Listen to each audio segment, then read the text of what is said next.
কথায় আছে, সব তীর্থ বারবার, গঙ্গাসাগর একবার।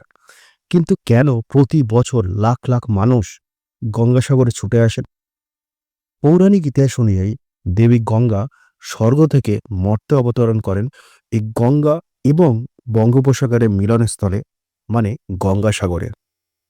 পৌরাণিক ইতিহাস অনুযায়ী রাজা সাগর ছিলেন ভগবান রামের পূর্বপুরুষ এবং তিনি হঠাৎই একটি অশ্বমেধ যজ্ঞ শুরু করেন। দেবরাজ ইন্দ্র এই যজ্ঞ বাধা দেওয়ার জন্য যজ্ঞের ঘোড়াটিকে চুরি করে কপিল মুনির আশ্রমের কাছে লুকিয়ে রাখেন।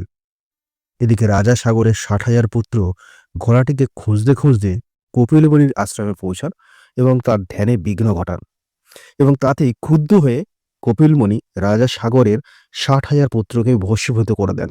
পরে রাজা সাগরের বংশধর ভগীরথ কঠোর তপস্যা করেন এবং তার তপস্যায় সন্তুষ্ট হয়ে মা গঙ্গা স্বর্গ থেকে মর্তে নেমে আসেন এবং সেই গঙ্গার জলের স্পর্শে রাজা সাগরের পুত্রদের আত্মার মোক্ষ লাভ হয়।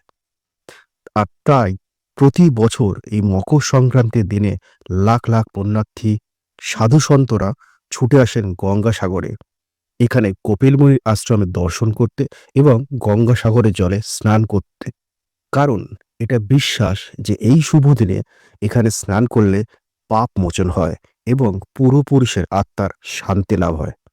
তাই লাখ লাখ মানুষ প্রতি বছর এই মকর সংক্রান্তির দিনে গঙ্গাসাগরে ছুটে আসেন নিজেদের পাপ মোচন করতে এবং তাদের পূর্বপুরুষের আত্মার শান্তি লাভের জন্য। এবং তাই বলা হয়, সব তীর্থ বারবার, গঙ্গাসাগর একবার।